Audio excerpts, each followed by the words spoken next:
It's no question that the foundations of the Star Wars films are in old and well-worn character archetypes, and it's likely why these stories have had such mass appeal over the years. Whether it's the 12 Jungian archetypes or the 8 proposed by Joseph Campbell, we can all watch Star Wars and recognize familiar archetypes from the stories we grew up with and which we use to unconsciously process our own personal narratives. Today, I want to explore the characters of Star Wars in terms of a different set of archetypes, the tarot. Now, you probably know of tarot reading as a divination and fortune-telling method, but it's really so much more than that. Tarot is a tool for deep personal introspection. Their images represent archetypes for our personal journeys and are meant to evoke reflections of where we are in our lives and our headspace. Carl Jung himself thought that tarot could provide doorways into the unconscious. They are psychological images, symbols with which one plays, as the unconscious seems to play with its contents.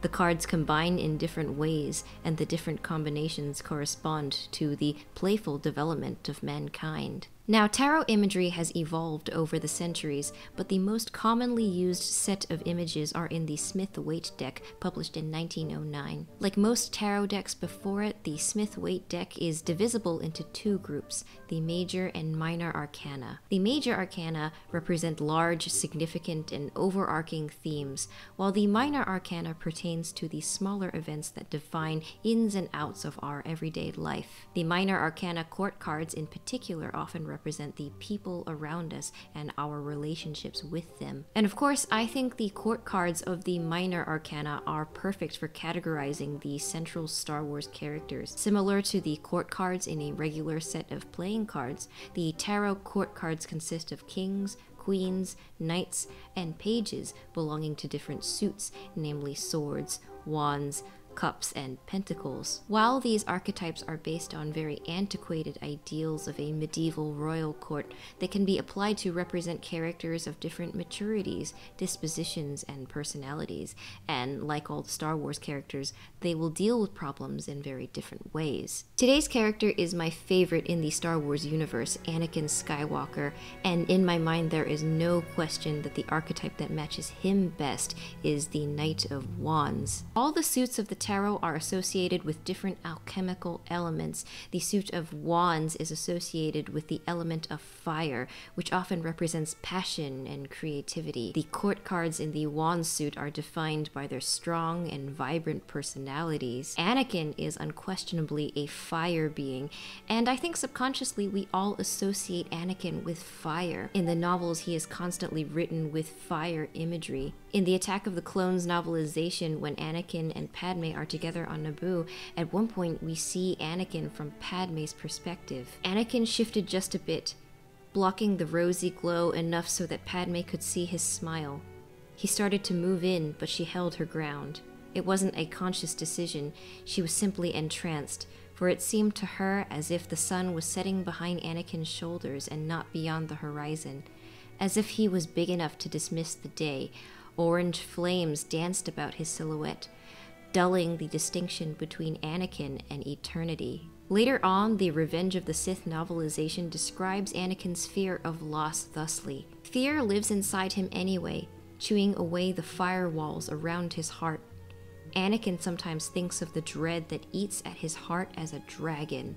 The dragon whispers of what Anakin has lost and what he will lose. When Count Dooku is about to be killed by Anakin, he sees him as a dragon-haunted man with a furnace for a heart. And so before he becomes his shadow incarnation of Darth Vader, it is fitting that Anakin is eventually consumed in fire. So Anakin belongs to the suit of wands, but why is he a knight?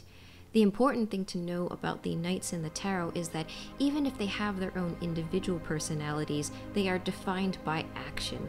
They're not as green as the pages, but they haven't yet reached the maturity and responsibility of a king or queen, so they often have a daring and drive to them that their superiors do not. The knights are the arms of whomever they serve. The Knights of Wands in particular are adventure-seeking, restless, driven by discovery. They are capable and versatile and can solve problems creatively. They are also charismatic, bold, carefree, and adaptable to different situations. And of course, they despise playing by other people's rules. All this probably sounds familiar when we think of Anakin. From childhood, he dreams of leaving his life of slavery behind and traversing different star systems. And his inventiveness, creativity, and courage in the pivotal pod race allow him to win his freedom, as well as being instrumental to the victory in the Battle of Naboo. As a Jedi Padawan, he is impulsive and unrestrained. Against the wishes of his superiors, he breaks rules, disobeys orders, and deals with problems in unconventional ways. He is constantly bristling with restlessness, ready to spring into action. But like the ideal medieval knight, Anakin is also heroic and chivalrous. He is courageous and powerful, and performs his feats with flair, which is how he gains his reputation during the Clone Wars. Anakin is not one to go down without a fight.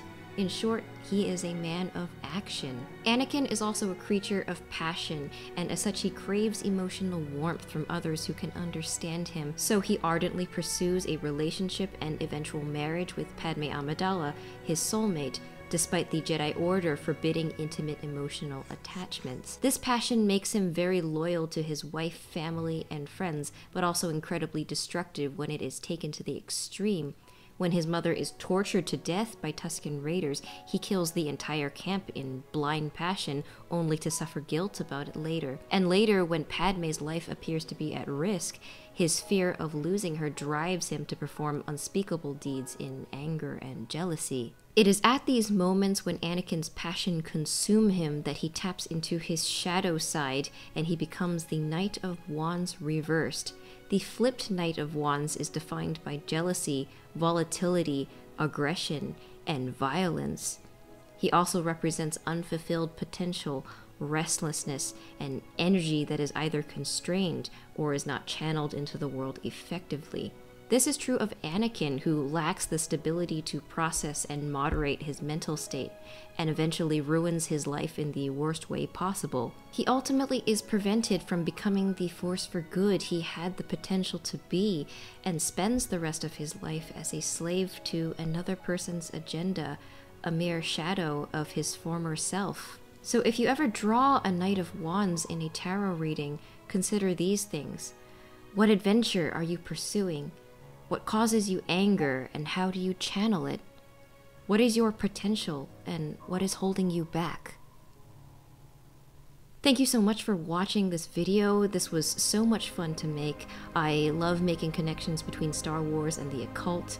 Star Wars has so many magical ideas, and I love picking them apart. The tarot in particular is so profound and has so many lessons for our everyday lives. I'm hoping to make this into a video series, so comment down below what characters you'd like to see me analyze in terms of the tarot archetypes. Let me know if you agreed with my analysis of Anakin Skywalker, if you would have categorized him as a different archetype. Remember to like and subscribe, and I'll see you next time.